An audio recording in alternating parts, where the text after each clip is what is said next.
अब वक्त आ गया है कि आप ये इतनी बात का, ये मैं बात जो कह रहा हूँ कोई तफसीर नहीं मैं बयान कर रहा, आयतों की तफसीर नहीं, मैं एक बात कह रहा हूँ आम कौम इतनी मालूमात तो सब की है ना कि ये कब से मार खा रहे हैं,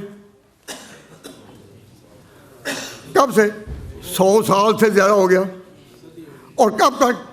तो मैंने नौजवानों को कहा कि ऐ मेरे अजीज़ों, कादियानी नौजवानों को जो कॉलेजों में पढ़ते हैं उनको एक मोहब्बत के मूड में उनसे पूछो कि कब तक हम मुसीबत में रहेंगे, और फ़ोन करो।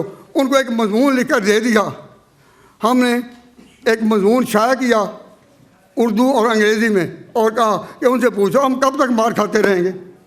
तो उन्होंने जब फ़ोन किया बार बार तो कोई जवाब भी ना मिला, और उसने कहा कि हम कब तक मार खाएंगे। जब मुझको मजबूर कर दिया तो मिर्ज़ा मसरूर ने जवाबी में दुआई तौर पर कहा कि असहाबे काफ भी तो 300 साल से हैं पड़े हुए। तो कादियानी नौजवानों के पाँव तले से ज़मीन ही निकल गई कि 100 साल तो मार खाई थी, 300 साल और सुन लो कि वो डटे हैं या नहीं। उन्होंने कहा कि वो तो दावा नबूवत नहीं, वो तो औलिया अल्लाह हैं, असहाबे काफ औलिया अल्लाह हैं। अब वो नबूवत किस कदर गलत होगी कि जो अपने सबूत के लिए औलिया का सहारा लेती है। औलिया नबियों का सहारा लेते हैं, नबियों ने भी कभी औलिया का सहारा लिया? तारीख में इसकी कोई मिसाल नहीं मिलती। तो कहते वो जो सोए हुए ना, तो भाई तुम कौन हो? मैं कादियानी का खलीफा हूँ।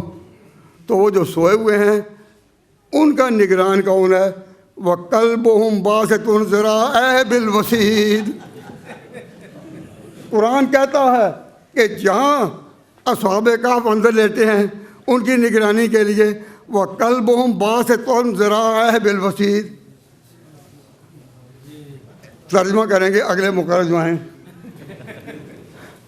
मैं डरता हूँ कि कोई कहे कि आपने ये तर्जुमा कैसे कर दिया।